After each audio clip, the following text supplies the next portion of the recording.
Hello. So I want to talk about engagement versus entertainment. And for me, entertainment is designed to be kind of pleasant or amusing, and it's a passive thing because students may enjoy what they're watching or what they're interacting with, but that doesn't mean that they're thinking deeply or critically enough to grow. And engagement, on the other hand, requires students to take ownership of their own learning, and it's an active thing.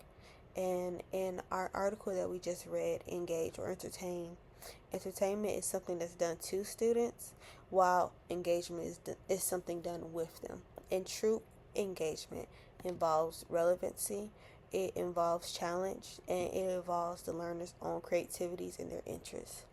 And I believe this matters especially in gifted education because gifted students, they tend to finish assignments quicker, or they just master concepts way ahead of their peers, which for educators it can really make it kind of tempting to give them busy work with something that's entertaining to them or fun to them.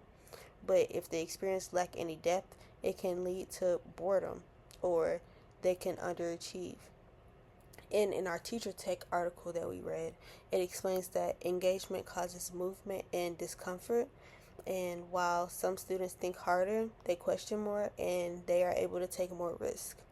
And that's what I want for my gifted learners, because I want them to be comfortable, but not too comfortable for them to get bored or underachieve, and honestly to have their own challenge. And I've seen in my own classroom, I've seen this play out. And when I choose my technology, I allow for reflection, I allow for them to have their own voice.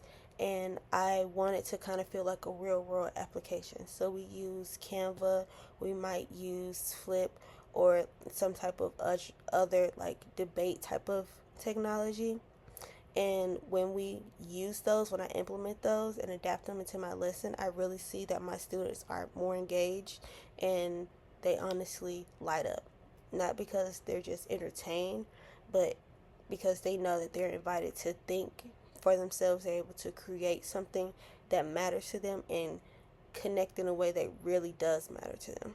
And knowing the difference between engagement and entertainment empowers us to create learning environments where our gifted students are truly seen and they're challenged and they really feel supported. And it's not about making things feel fun, it's about making them meaningful. But thank you.